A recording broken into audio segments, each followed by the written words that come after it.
আজ হচ্ছে ফলহারিণী অমাবস্যা কালী পুজো। অনেক দিন পর আজ আবার মিনি ভ্লগ দিচ্ছি। মাঝে বেশ কিছুটা সময় গ্যাপ পড়ে গেল। আমার গলা শুনে কি তোমরা বুঝতে পারছো? আমি কিন্তু ভাইরাল ফিভারে ভুগছি গত সপ্তাহ দেড়েক মতো। ভীষণই উইক আর এত কাশি হচ্ছে যে কথাই বলতে পারছি না। তো আজ আছে একটা পুজো বাড়িতে নিমন্ত্রণ। আর সেই জন্য এই রেড কালার আর তার সাথে গোল্ডেন কালারের এই এমব্রয়ডারি করা কুর্তিটা পরে নিয়েছি। ভীষণ সুন্দর গোটাপাট্টির কাজ করা রয়েছে এটায়। আর তার সাথে ম্যাচিং করে একটুখানি মেকআপও করে নিলাম আর একটু জুয়েলারিও পরে নিয়েছি। তো এই হচ্ছে আজকে আমার সাজুগুজু। অনেক দিন পর আমি রেডি হয়ে আবার কোথাও যাচ্ছি। আর মাও এদিকে মিষ্টি আর মালা নিয়ে একদম রেডি হয়ে গেছে। তো আমরা বেরিয়ে পড়লাম। কাকুর বাড়িটা আর কি সুন্দর করে সাজিয়েছিল টুনি লাইট দিয়ে। আর ভিতরে গিয়ে তো দেখলাম এত সুন্দর ঠাকুরের জায়গাটা করেছে, বিশেষ করে ব্যাকড্রপটা আর লাইটিংটা আমার তো দারুণ লেগেছে।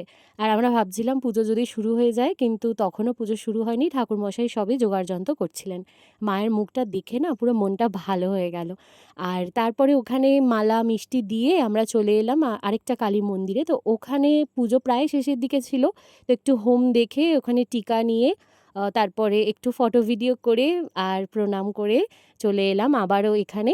তো এখানে দেখলাম তখন পুজোটা শুরু হয়ে গেছে। একটা সময় ছিল যখন মা কালীর এই রূপটা দেখে না আমি ভীষণ ভয় পেতাম, আর এখন সুখে দুঃখে সব কিছুতেই তাকেই ডাকতে হয়, তার কাছেই যেতে হয়।